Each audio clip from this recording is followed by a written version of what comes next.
I was falling apart, not just mentally, but emotionally, physically, spiritually, even. Everything felt heavy. Waking up was a chore. Getting through the day felt like I was dragging 100 pounds of invisible weight tied to my chest. I wasn't always like this. I used to be the kind of person who had it all together. The planner, the problem solver, the go-to woman in every crisis. At work, I was a manager known for staying calm under pressure. At home, I was the organizer, the caregiver, the steady one.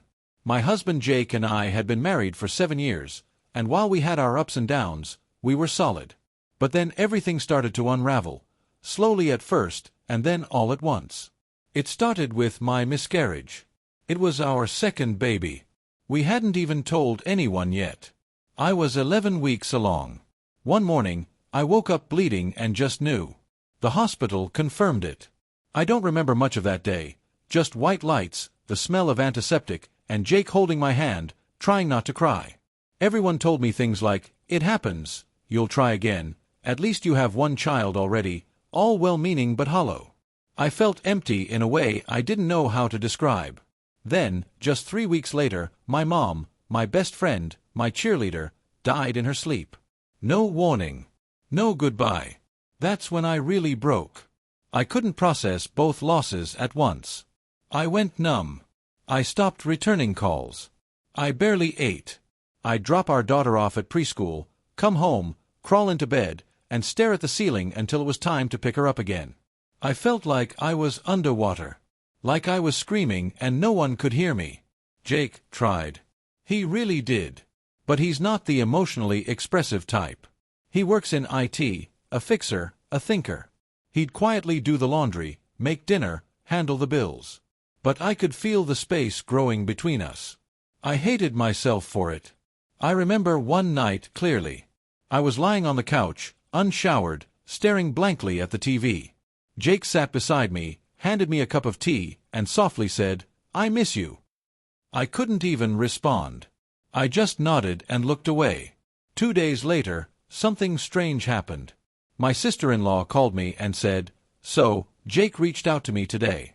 He asked if I could take care of the little one for a few days." I was confused. "Why?" She paused, then said, "He booked you a 3-day trip to that cabin you love. The one in the woods by the lake. You used to go there with your mom, right?" I sat there, stunned. He hated that cabin. No Wi-Fi, no TV, no cell signal half the time. Too quiet for him. But he knew I loved it. I found the printed reservation on the kitchen counter. There was also a small bag already packed for me. Warm clothes, my favorite books, a few old photos of Mom and me, even a journal. I left the next morning. I cried the entire first night. Ugly, heavy sobs that I'd held back for months.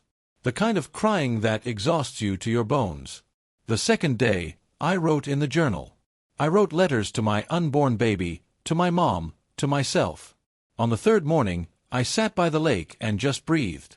For the first time in months I felt something. Not joy exactly, but a flicker of peace. When I got back home, the house was spotless. Our daughter ran into my arms. Jake stood in the doorway, looking nervous, like he didn't know what to expect. "I didn't know what you needed," he said. "But I knew you needed something." That night, after dinner, he gave me an envelope. Inside was a handwritten letter. In it, he wrote, "I see you. I know I can't fix the pain, and I won't pretend to understand what you're feeling. But I want you to know, I'm still here. I'm not going anywhere. You've been the strong one for so long. Let me be that for you now. You don't have to pretend with me. I love all of you, even the broken parts. Let's figure this out together."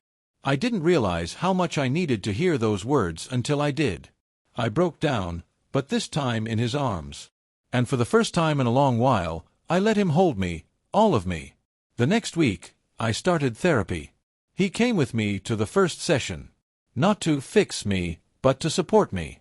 He even started going on his own to learn how to support a grieving partner. We slowly rebuilt, not just my strength, but our connection. It wasn't fast. Healing never is. But now, over a year later, I can say this: I'm okay. We're okay. And Jake? He's more than okay. He's my safe place. My anchor. Sometimes people think grand romantic gestures mean flowers or fancy trips. But sometimes, love shows up in quiet, powerful ways, in the form of a husband who watches his wife fall apart, and instead of walking away, he builds a soft place for her to land. And in doing so, he didn't just shock everyone else. He saved me.